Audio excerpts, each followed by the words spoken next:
Hello students, हम लोग पढ़ रहे थे इंडिसेस। ठीक है, तो इंडिसेस क्या होता है वो हम जानते हैं। उसमें बेस और एक इंडेक्स होता है, तो वैसा लिखा होगा 3, उसके पावर में कुछ नंबर लिखा होगा ये। तो 3 को हम लोग बेस बोलते हैं और 4 को हम लोग इंडेक्स या एक्सपोनेंट बोलते हैं, और ये पूरा जो होता है उसको हम बोलते हैं इंडिसेस। ठीक है, यहाँ तक किसी कोई प्रॉब्लम नहीं होगी। चलो, इसके बाद हमने इसमें मल्टीप्लिकेशन ऑफ 2 इंडिसेस पढ़ा था विद सेम बेस। तो उसमें क्या था, हमने पावर जो थी उनकी ऐड कर दी थी। जैसे ऐसा लिखा था 3⁵ इंटू 3⁵6, तो हमने क्या लिख दिया था इसको ऐड करके 5 + 6, तो 3⁵11 लिख दिया था इसको। ठीक है, तो ये समझ में आ गया। ये 2 था। अब 2 से ज़्यादा आ गए तो क्या होगा, उसमें भी कोई प्रॉब्लम नहीं। जैसे लिख दिया 2⁵2 इंटू 2⁵3 इंटू 2⁵5, तो क्या करेंगे, दो हम लोग को जो 2 का रूल पता है, तो कोई भी 2 को ले लो एक साथ। इन दोनों को साथ लिया तो क्या जाएगा 2⁵2 + 3, दोनों के पावर ऐड कर दी, और 2⁵5 को ऐसे रख दिया। अब इसको सॉल्व करेंगे, 2⁵5 बन जाएगा ये 2 + 3, और 2⁵5 मल्टीप्लाई में से फिर दोनों को ऐड कर देंगे तो 5 + 5 10, तो ऐसे हो जाए। तो 2 से ज़्यादा आ जाए तो ऐसे सॉल्व करना, या डायरेक्ट ऐड कर सकते हो। कोई प्रॉब्लम, 2 + 3 5, 5 + 5 10, तो 10 ही आ गया। ठीक है, तो ये हो गया मल्टीप्लिकेशन वाला। अब हम लोग आते हैं डिवीजन पे। तो डिवीजन ऑफ 2 इंडिसेस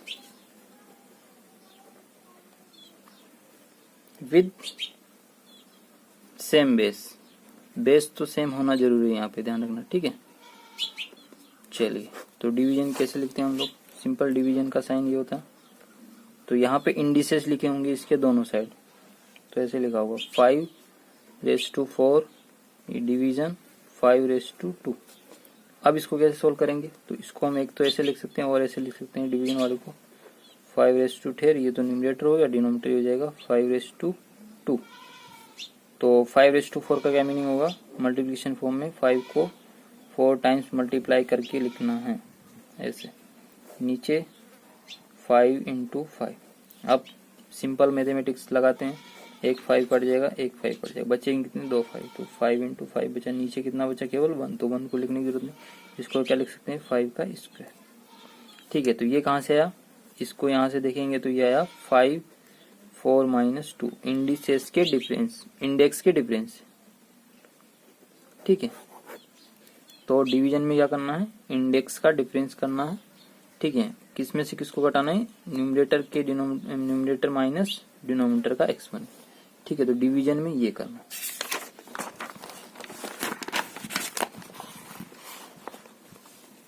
और देख लेते हैं 6⁴ अपॉन 6⁻3, तो क्या लिखेंगे 6⁴ - 3 डायरेक्ट, तो कितना आ जाएगा 6⁻1। ठीक है, ऐसे भी करोगे तो 6 को 4 टाइम्स लिखना है, ये लिख दिया। नीचे कितने टाइम्स लिखना है, 3 टाइम्स, तो नीचे के 3 से ऊपर के 3 कट जाएंगे, 3 6 कट जाएंगे, तो बचेगा कितना 1 6, ये आ गया। ठीक है, तो इन जनरल अगर फॉर्मूला लिखे तो a⁻m अपॉन a⁻n, तो क्या लिखेंगे a⁻m - n। ठीक है, चलिए, अब इसी से हम लोग कुछ रिजल्ट निकालते हैं। जैसे अगर हमने a⁻m लिखा, नीचे भी a⁻m लिख दिया, तो इसका वैल्यू कितना आ जाएगा 1। सेम नंबर ऊपर नीचे, तो आंसर 1 आता है। अब इसको इस फॉर्मूले से ले जाते हैं तो क्या आएगा a⁻m, और ऊपर n की जगह भी m आ गया, तो m - m हो जाएगा, और ये कितना बच जाएगा ऊपर 0, पावर में 0, तो ये आ गया 1। तो a⁻0 कितना हो जाता है 1, यानी कि कुछ भी नंबर की पावर अगर 0 है तो उसका वैल्यू 1 आता है, चाहे वो 100 हो, 1000 हो, 1 करोड़ हो, कितना भी हो। अगर उसका एक्सपोनेंट का वैल्यू 1 है तो 0 है, तो उसका वैल्यू 1 हो जाता है।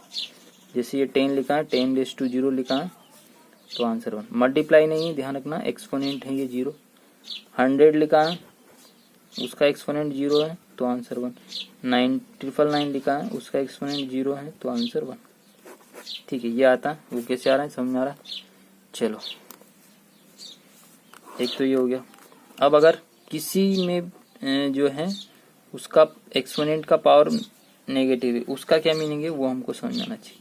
ठीक है, तो पहले ही बता देता हूँ, इसका मीनिंग होता है इसको नीचे ले जाके एक्सपोनेंट की पावर पॉजिटिव होना, मतलब साइन पॉजिटिव होना। आता कहाँ से, उसको भी प्रूव करते हैं। ठीक है, मतलब ये लिखा है एक्सपोनेंट में नेगेटिव है, एक्सपोनेंट का वैल्यू साइन नेगेटिव है, तो उसको हम क्या करेंगे, डिनोमिनेटर में ले जाके पॉजिटिव बना देंगे। या फिर उल्टा, अगर एक्सपोनेंट का साइन पॉजिटिव है, हमको चाहिए नेगेटिव, तो उसको नीचे ले जाके नेगेटिव बना देंगे।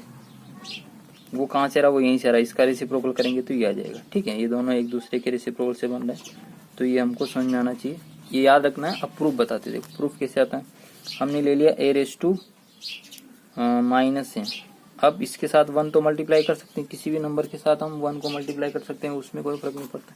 और इस 1 का वैल्यू हम उठा के रखते हैं ये वाला यहाँ से, तो a raise to minus m into a raise to m upon a raise to m, ये 1 की जगह हमने यहाँ से रख दिया। ठीक है, अब इसको ऐसे भी लिख सकते हैं मल्टीप्लाई में, तो a raise to minus m multiply a raise to plus m upon a raise to m। ये ऊपर में हम लोग मल्टीप्लिकेशन वाला रूल लगा देते हैं, तो a raise to minus m है, तो minus m plus m, power same, base same है तो पावर ऐड कर दी, नीचे a रेस टू m बचा रहा। ये ऊपर कितना हो जाएगा, a raise to 0 plus minus m है इसलिए, और ये a रेस टू m ही रहेगा। a रेस टू 0 1 होता है, तो 1 upon a raise to m आ गया। तो हम क्या लेके चले थे, a raise to minus m से लेके चले थे, और आ गया 1 upon a raise to m। तो ये ध्यान रखना।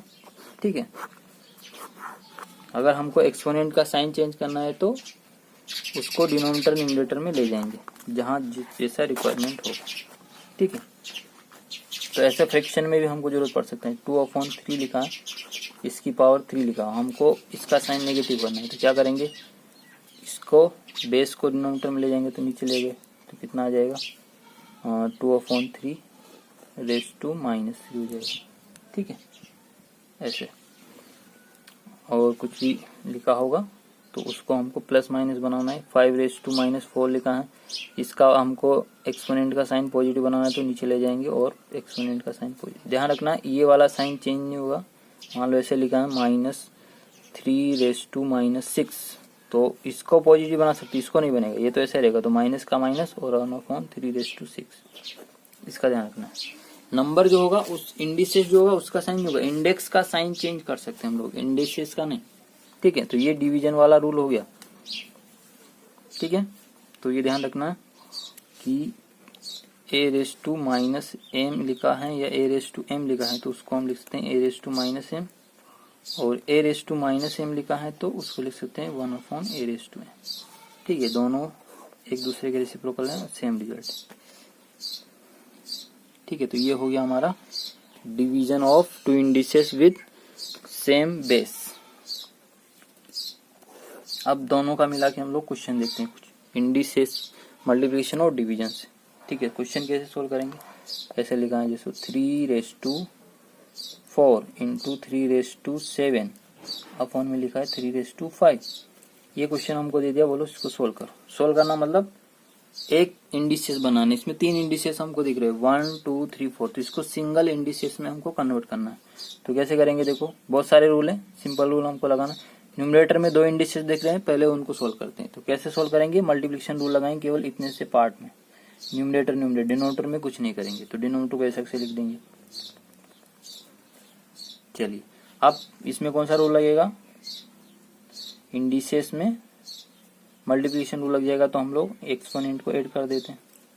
सेम बेस से तो ऐड कर दिया, तो कितना हो जाएगा 3 रेस टू 11 हो जाएगा, नीचे ऐसा कैसे। अब डिवीजन रूल लग जाएगा, तो 3 रेस टू 11 -5 हो जाएगा, डिनोमिनेटर में था इसलिए, तो आंसर कितना आ जाएगा 3 रेस टू 6। ऐसे सोल्व कर लेंगे। ठीक है, और भी देख लो, मान लो नेगेटिव भी दे सकते हैं वो, 3 raise to -4 3 raise to 6 upon 3 raise to -5।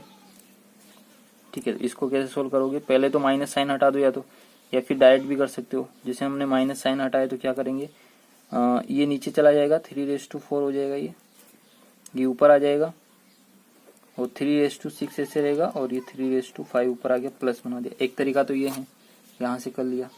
अब इनको सोल्व कर लेते हैं, तो ऊपर वाला ऐड हो जाएगा, तो 3 रेस टू 6 प्लस 5, नीचे 3 रेस टू 4, इसको सोल्व करेंगे आगे, और तो 3 रेस टू 11, नीचे 3 रेस टू 4, फिर 3 रेस टू 11 -4, क्यों? क्योंकि ये डिनोमिनेटर में था तो कितना आ जाएगा 3⁻7। एक तरीका तो ये है। एक दूसरा तरीका क्या, डायरेक्ट ऐसे कर दो सॉल्व। 3⁻4 + 6 कर दिया, ठीक है, और नीचे 3⁻5 ऐसे रखा। अब कितना बचेगा? 3⁻2 बचेगा क्योंकि 6 - 4 है, और नीचे 3⁻5। अब ये -5 ऊपर जाएगा तो प्लस का हो जाएगा, तो 3⁻2 + 5 तो कितना आएगा? 3⁻7। तो फिर भी वही आएगा, ठीक है। तो ऐसे भी चलता रहेगा काम। तो ऐसे क्वेश्चन ऐसे सोल्व करेंगे, ठीक है। डिनोमिनेटर में भी 2 आ सकते हैं, तो उनको पहले एक बना लो फिर सोल्व कर लो, ठीक है। तो ऐसे हम लोग मल्टीप्लिकेशन और डिवीजन का यूज करके क्वेश्चन सोल्व करते हैं इंडिसेस के। अब आगे हम देखते हैं नेक्स्ट टाइप का जो टॉपिक है उसमें क्या होगा। बेस में 2 नंबर मल्टीप्लाई हो रहेंगे और एक्सपोनेंट 1 होगा। जैसे ये लिखा है 2 × 3 और 4 एक्सपोनेंट। तो अब इसको एक तो क्या लिख सकते हैं, 2 × 3 मल्टीप्लाई कर दो तो 6 लिख देंगे और पावर 4। एक तरीका तो ये। दूसरा इसको हम क्या लिख सकते हैं, वो इम्पोर्टेंट, ठीक है। तो पहले इसको हम अपने सिंपल तरीके से देंगे। एक्सपोनेंट 4 है, मतलब इस जो भी लिखा है उसको 4 टाइम्स मल्टीप्लाई करके रखेंगे। ये हमारा रूल था, तो इसको 4 टाइम्स मल्टीप्लाई करके लिखते हैं। 2 × 3 एक बार हुआ, अभी ब्रैकेट लगा देता हूँ, फिर 2 × 3 सेकेंड टाइम्स, फिर 2 × 3 3 टाइम्स, फिर 2 × 3 4 टाइम्स। ये इसका मीनिंग था। जो हम लोग इंडिसेस में सीखे हैं कि बेस जो भी है उसको एक्सपोनेंट टाइम्स मल्टीप्लाई कर करके लिखते जाना। अब ये सिंपल है, देखो 2 2 2 हो रहा है, मल्टीप्लाई हो रहा है, तो मल्टीप्लाई में चीजों को आगे पीछे लिखने से आंसर में कोई फर्क नहीं पड़ता। 2 × 3 लिखो या 3 × 2 आंसर सेम ही आता है। तो हम क्या करते हैं, 2 2 को कलेक्ट करते हैं। तो 2 कितने टाइम्स आ रहा है उसको एक साथ लिख देते हैं, 4 टाइम्स आ रहा है जैसे। फिर 3 कितने टाइम्स आ रहा है, वो भी 4 टाइम्स, उनको एक साथ लिख दिया। अब यहाँ पे हम लोग इंडिसेस रूल लगा देते हैं। ये 2 2 रिपीट हो रहा है तो कितने टाइम्स हो रहा है, 4 टाइम्स को 2⁻4 लिख सकते हैं, इंटू 3 कितने टाइम्स मल्टीप्लाई रहा 4, तो उसको 3⁻4 लिखते हैं।